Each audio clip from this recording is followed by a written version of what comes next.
आज ही Doubtnut app download करें। Doubtnut पर होगा अब आपके सभी मैथ्स, केमिस्ट्री, फिजिक्स और बायोलॉजी डाउट्स का सफाया। बस अपने क्वेश्चन की फोटो खींचो, उसे क्रॉप करो और तुरंत वीडियो सोल्यूशन पाओ। Download now. असर्शन रीजन का हमें क्वेश्चन दिया है जिसमें असर्शन दे रहे हैं कि अनलाइक इंस्पिरेशन, जो नॉर्मल एक्सपिरेशन की प्रोसेस होती है, क्वाइट ब्रीदिंग जब हम कर रहे होते हैं, तो ये एक पैसिव प्रोसेस है क्योंकि इसमें मस्कुलर कॉन्ट्रैक्शंस इन्वॉल्व नहीं है, नो मस्कुलर कॉन्ट्रैक्शंस इन्वॉल्व। और रीज़न इसका दिया है कि नॉर्मल एक्सपिरेशन हमारे चेस्ट की और लंग्स की इलास्टिक रिकॉइल की वजह से होती है। अब यहाँ पर बात कर रहे हैं हम अपने रेस्पिरेटरी सिस्टम में जो वेंटिलेशन की या पल्मोनरी वेंटिलेशन की प्रोसेस होती है उसके बारे में। यही साइंटिफिक टर्म हम ब्रीदिंग के लिए यूज़ करते हैं। तो बेसिकली ब्रीदिंग के बारे में यहाँ डिस्कस कर रहे हैं, जिसमें मेनली 2 स्टेप्स होते हैं, हम देखते हैं। एक हो जाता है इंस्पिरेशन। इंस्पिरेशन मतलब एटमॉस्फेरिक एयर को जब अपनी लंग्स के अंदर ले रहे हैं, हम इनहेल कर रहे हैं या ब्रीद इन कर रहे हैं। जबकि दूसरा स्टेप होता है इसमें एक्सपिरेशन। एक्सपिरेशन का मतलब है कि जब हमने गैसेस एक्सचेंज कर लिया उस एटमॉस्फेरिक एयर के साथ, तो उसको एक्सहेल कर रहे हैं या ब्रीद आउट कर रहे हैं। तो हम देखते हैं कि मेनली ब्रीदिंग में हमारे रेस्पिरेटरी सिस्टम का कौन सा पार्ट सबसे इंपॉर्टेंट होता है? हमारी लंग्स। पल्मोनरी वर्ड जब हम यूज़ करते हैं तो मतलब लंग्स से ही रिलेटेड कोई बात कर रहे हैं, क्योंकि हमारे लंग्स के अंदर जो एल्वियोलाई या एयर सैक होते हैं, यही हमारी बॉडी में गैसेस एक्सचेंज की मेन साइट होते हैं। तो देखा जाता है कि हमारी लंग्स हमारे चेस्ट की या थोरेक्स के रीजन में जो कैविटी है, जो हमारा थोरेसिक चैम्बर है, वहाँ पर लोकेटेड होती है। और ब्रीदिंग की प्रोसेस ऐसे ही की जाती है कि इस थोरेसिक कैविटी के साथ एसोसिएटेड कुछ मसल्स होती हैं, जैसे कि जो लंग्स के नीचे सिचुएटेड है डोम शेप्ड मसल, डायफ्राम, वो हो गई। और फिर हमारे रिब्स के साथ एसोसिएटेड इंटरकॉस्टल मसल्स।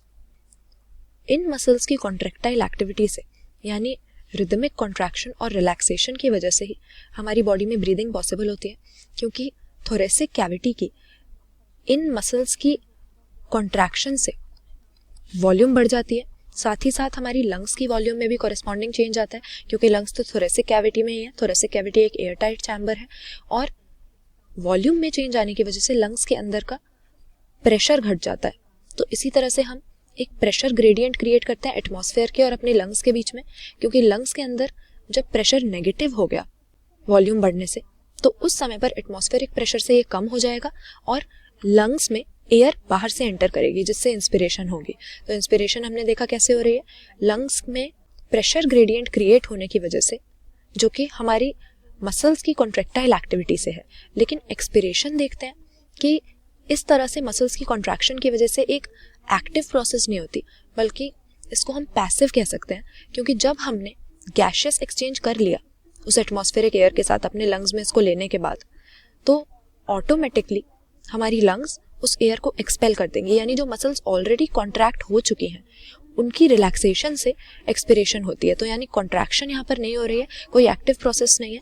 जो पहले से ही कॉन्ट्रैक्टेड मसल्स थे उनकी रिलैक्सेशन से ऑपोजिट डायरेक्शन में प्रेशर ग्रेडियंट क्रिएट हुआ और हमारी लंग्स में से एयर एक्सपेल कर दी जाएगी। तो ये हमें असर्शन में सही दिया हुआ है कि एक्सपिरेशन एक पैसिव प्रोसेस है, क्योंकि जब हम बिना दम लगाए नॉर्मल ब्रीदिंग कर रहे हैं, क्वाइट ब्रीदिंग कर रहे हैं, जिसको हम टाइडल वेंटिलेशन या टाइडल ब्रीदिंग कहते हैं, तो उस समय पर हमें कॉन्शियसली या कोई एफर्ट लगाकर एक्सपिरेशन नहीं करनी पड़ती। गैसेस एक्सचेंज हो गया, उसके बाद खुद ही हमारी लंग्स इस एयर को एक्सपेल कर देती हैं। तो ये सही बात है, पैसिव प्रोसेस हो गई। और रीज़न भी इसका सही दिया है कि ये हमारे चेस्ट और लंग्स के इलास्टिक रिकॉइल की वजह से होता है, क्योंकि जो मसल्स पहले से ही कॉन्ट्रैक्ट हैं हमारी इंस्पिरेशन करवाने के लिए, इनहेल करवाने के लिए एयर को, उनकी रिलैक्सेशन से खुद ब खुद एयर एक्सपेल हो जाएगी या एक्सपिरेशन की प्रोसेस हो जाएगी।